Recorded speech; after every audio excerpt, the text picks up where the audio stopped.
Hi, second graders. Welcome to chapter 9, Flat Stanley, Stanley in Space.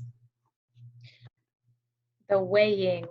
Remember the solution that Stanley just came up with for the lamb chops was to take all of the Tyrans with them back to planet Earth until their planet could recover from all of the waste and the air pollution from the supergrow explosion.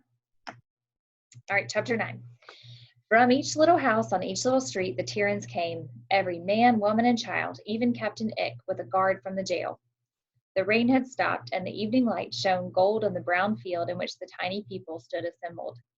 President Ott addressed them. Fellow Tyrans, I must confess that your government has deceived you. The truth is, it will be at least a year before our fields and streams are fit again. Cries rose from the crowd.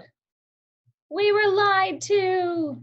Talk about bad news! We'll starve! Shoot the scientists!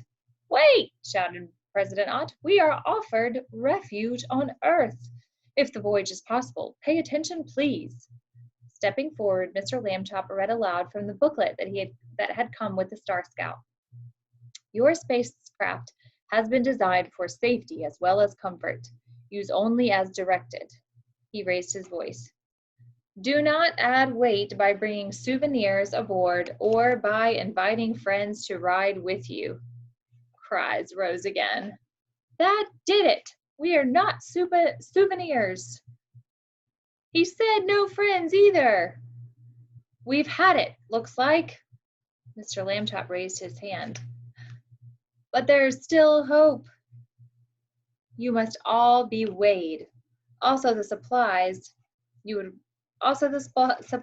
require for the trip. So, in order to get around this rule of no friends and no added weight to their spacecraft, they're going to have to work around those rules a little bit.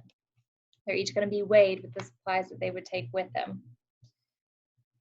The Star Scout's bathroom scale, set down in the field, proved too high for the Tyrans, and the weighing was briefly delayed until Arthur, using the Monopoly board, made a ramp by which they could easily mount. So think about what might be a small scale for us to step on to weigh ourselves is so big that the Tyrans could not even step up on it. They needed a Monopoly ramp to get on. General App barked orders. Right then, groups of 20 to 25 families together, and don't jiggle. The Otts and 6 other families marched up onto the scale, beside which Mrs. Lambchop stood with pad and pencil. 7 1/4 pounds, she said, writing it down. Next, she said. Next, shouted General App, but the Ott group was already starting down and another marching up. Group after group mounted the scale. There was jiggling due to excited children, but Mrs. Lambchop took care to wait until the needle was still. Within an hour, the entire population of Tira had been weighed, along with its supplies of tinned food and fazzola, and she added it all up.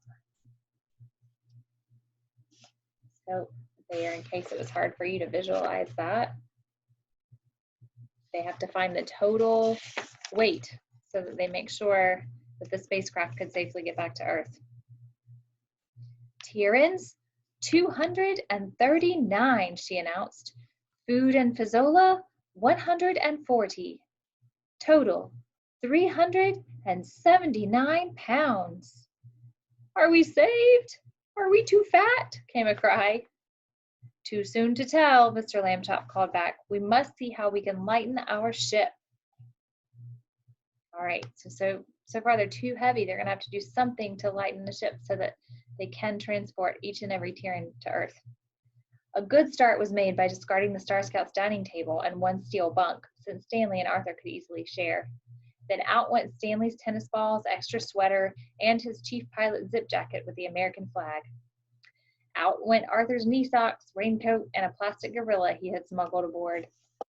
Mr. and Mrs. Lambchop added their extra clothing, lamps, kitchenware, the Monopoly game, and at last the posters of Mexico and France. The crowd stood hushed as the pile was weighed.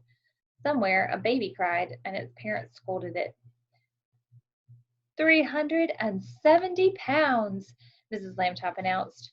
Oh dear, she whispered to President Ott. 2 less than we need. I see, President Ott said, after a moment's thought, climbed up onto the scale. Good news, Tyrans, he called. Almost all of us are saved. Cheers went up, and then someone shouted, What do you mean, almost all of us? We weigh as a nation a bit too much, President Ott explained. But only 4, if largish, need stay behind. I shall be one. Will 3 more volunteer? Murmurs rose from the crowd. That's my kind of president. Leave it behind. How about you, Ralph? Ask somebody else, will ya? The matter was quickly resolved. I won't go without you, dear, Mrs. Ott told her husband, and Captain Ick, hoping to regain some popularity, announced that he too would remain. General Ott was the 4th volunteer. Just an old soldier, ma'am, he told Mrs. Lambchop. Lived a full life. Time now to just fade away to... Hey, wait! Arthur was pointing to the scale. We forgot that, he said. We can leave the scale behind. Now, nobody has to stay. Whew, thank goodness. I was thinking for a moment, and they were so brave to be able to offer that, but that some of those Tyrans who volunteered would have to stay behind, and they would eventually run out of food and water or Fizzola, because they didn't have water to begin with. So thankfully, if they don't include the scale, every single Tyran will be able to board the spaceship with the Lambchops and journey safely, we hope, to Earth until their planet can recover and they can return. We shall read chapter 10 tomorrow, heading home. Sure hope they make it safely there.